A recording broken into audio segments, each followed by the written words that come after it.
Hey, welcome to the Stormbrook Takeaway, and we know that to make headway, you need a takeaway. That's right. I'm Tanner Treffin, and we're here with Pastor Joey Rumble. Pastor Joey, loved your sermon on yak and life-giving relationships this Sunday. What was your takeaway from the sermon this Sunday? You know, what's speaking to me personally that I wanted to help drive home for everyone is that God builds his kingdom relationally. So we use yak, yards after contact with a football player illustration, but in our walk with God to take spiritual steps, walk with God in the midst of pain, I'm just realizing more and more we need life-giving relationships, and how to build those life-giving relationships is kind of what spoke to me.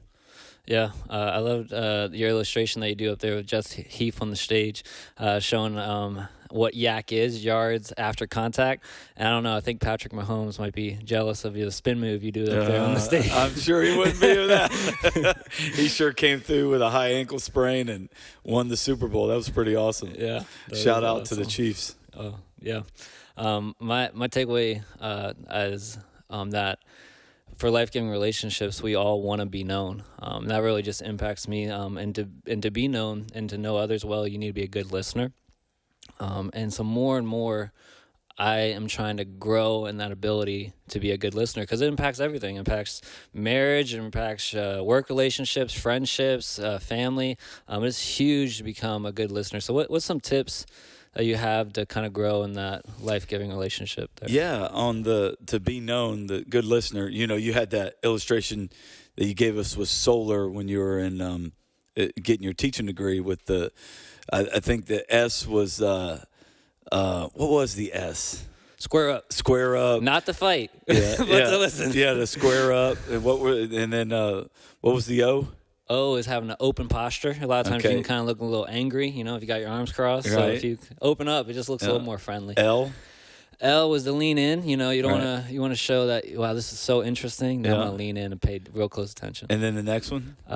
E, eye contact, and that's big. You were sharing on the stage. In our day and age, it's so easy to watch TV and talk, to be on your cell phone and be talking, and so to give someone your eyes is a real gift and shows that, hey, you're really important to me, and I'm going to give you the attention of my eyes as well. Yeah, and then the R for reflect back. I think that's the hardest one, reflect back, because often when we're talking to people, you're trying to think about what you want to share or something else in your brain, and you're not listening as well as you should be. And so reflecting back and paraphrasing back of what you heard and what you think they said really takes true listening. You can't fake it. So that one, I think, is the most powerful one of all of them. Yeah. That's where I used the ping pong illustration of just, I'm just learning more and more conversation of being totally reflecting back with the conversation being the ping pong and or the discussion. I think it's an art that you can continue to grow in. I think what we consider, we just don't think it's that important. When I think, because God builds his kingdom relationally, being able to really be a good listener so people can be known. So a lot of times, people don't have to have, like, if they have an opinion, it doesn't have to go their way. They just want to be known that their perspective is listened to and mattered, and that's in any relationship. Yeah, that was just like taken in consideration at least, and took the time to be heard. And I love the illustration you did with the ping pong with Jenny. If you missed it, it was in first service where Joey hit the ball to Jenny and she hit it back from the crowd. And so I just got to know, when you and Jenny play ping pong back at the barn at Pinehurst, is she slam dunk on you? Is she beating you? How's that go? Well, it's kind of. I think I'm the better ping pong player, but she'll beat me occasionally. She beats you occasionally. And at second service, it was John Ionis, and he had a perfect hit right back to me, and I whiffed. I just missed it. If you watch it on video, I just missed it. So we know John's the better ping pong player than you. That's right. That's right. That's awesome. So what's some other things that we can do to really keep getting those yards after contact and spiritually to keep pressing on when we're going through pain in our relationship with Jesus? Yeah. Well, we're looking at life-giving relationships, and the second point about being safe, and obviously, if God calls you to do something, you need to be obedient to that, regardless of how safe you feel like it is or whatever. Like some people have I use the illustration. Some people have a phobia of public speaking.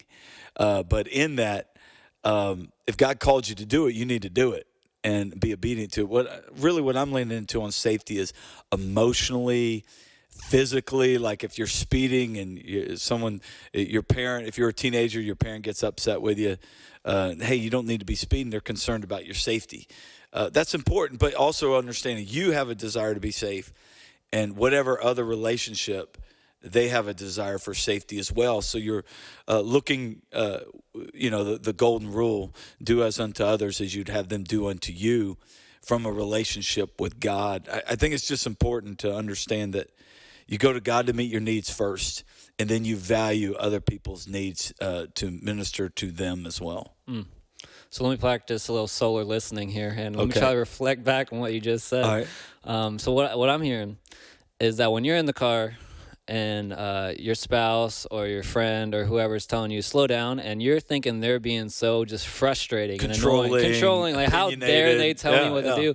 That really, they're not trying to be all that. They're just scared, and they're just want to be safe, and they're just worried, and they might not have communicated the best way to you, but they're trying to express a need to you, and that's it. And so the thing there is, think about it. If you're in the passenger seat and the other person who's driving, a friend or your spouse, whoever, and they're speeding or they're on their cell phone, you're scared too. You want to be safe, but the one driving tends to be more in control because they have the steering wheel, and so understanding, putting yourself in their shoes, which is Matthew 7:12.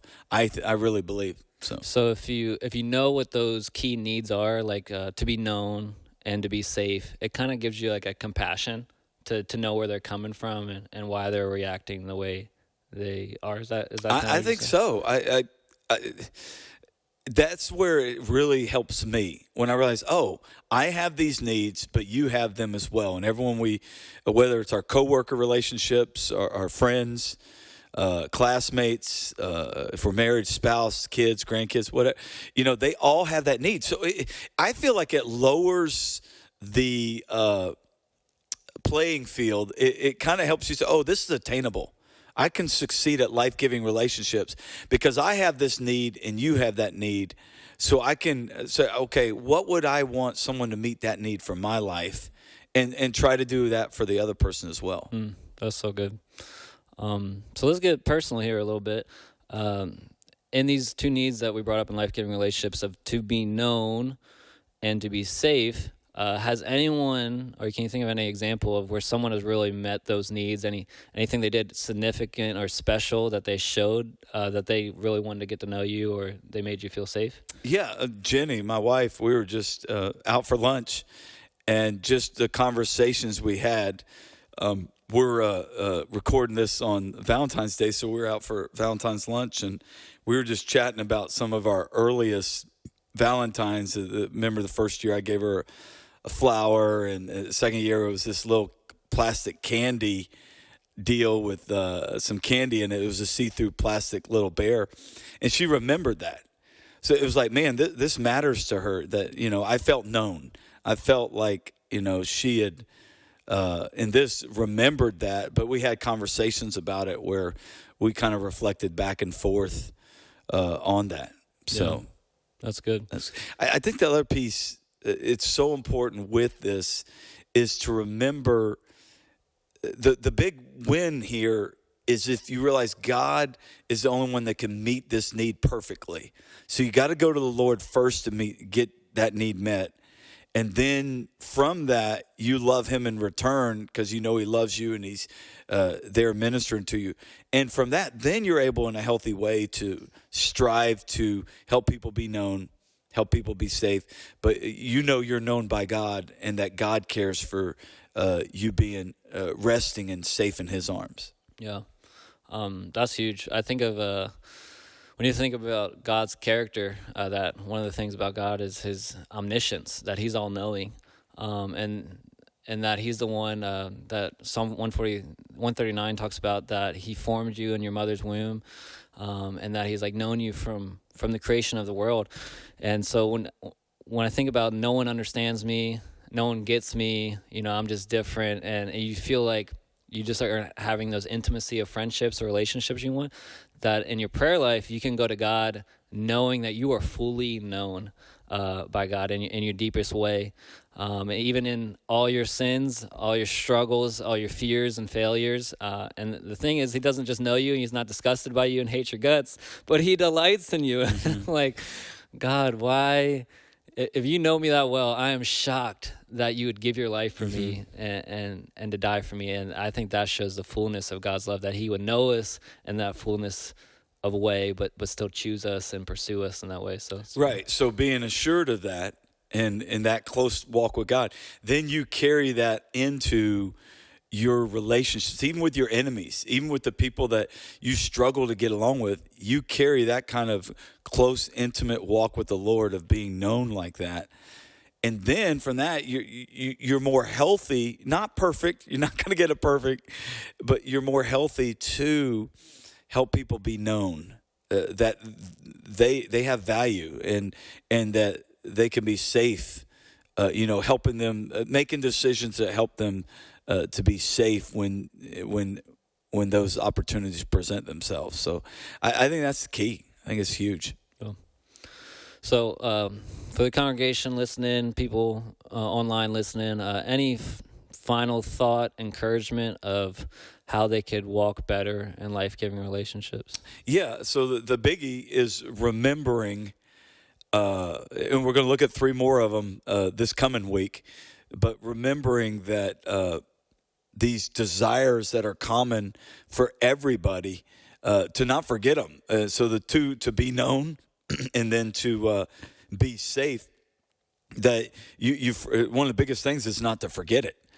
To make sure that you remember, okay, I'm going to continue to take steps in our walk with God in the midst of challenges, personal pain. And part of that is life-giving relationships. To remember, okay, everyone else has this value to be known and to be safe, and I do as well. So to remember that, and then just practice it. Don't expect perfection. I would say just practice it and continue to get a little bit better at it. It's kind of like ping pong. You got to practice it to get a little bit better in conversations. So that's kind of what I see. How about you? Well, I was thinking as you were talking, and hopefully I was listening too as you were talking. But I was thinking about just that need to be known and how important is in work environments as an owner or business leader or manager, as you're working with employees and staff.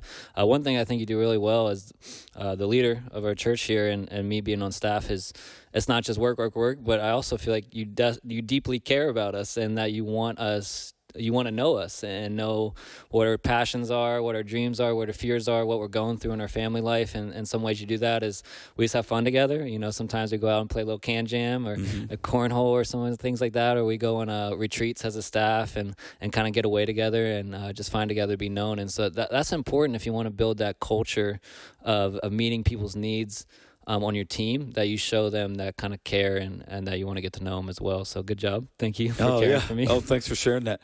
And I think along those lines, another takeaway I feel like for the entire church is whatever job you do, whatever that is, in your meeting with people that, you're responsible, that, they're reporting to you, or you're the level of boss or where you got to work with a team and you're all on the same team, checking in on them to see how they're doing first before the agenda, before what's going on. That's good. We use the highs. What's going on high in your life right now? What's going on, and then what's your low or challenge? What's the challenge you're facing? I feel like that way someone knows you care about them before they, getting the job done. I think it's huge because you're always going to have friction sometimes in relationship. But if they know that what's that statement? They care how much you know. They don't care how much you know till they know how much you care. I do think that's huge. Yeah, and I think that can even play into evangelism as a Christian, because sometimes it's so hard to figure out the intro to get talking about Christianity stuff. And if you just say, hey, how are you doing? Or you even ask the question of, hey, how can I pray for you? Most people are a little bit easier to talk about faith when you bring it up that way, because you're trying to show them, hey, I care about you. Yeah. And I want to know what's going on in your life, and I want to pray. And even if someone doesn't think God is real or exists, they still can feel that. They can feel that you're coming from a place not of condemnation, but of care. And that can be a good lead into kind of Christian discussion. Yeah. Yeah, that's good. Cool. Thank you for joining us for the Takeaway Podcast. And Pastor Joey, how do we make headway? To make headway, you need a takeaway. You need a takeaway. That's right. Awesome. God bless you guys.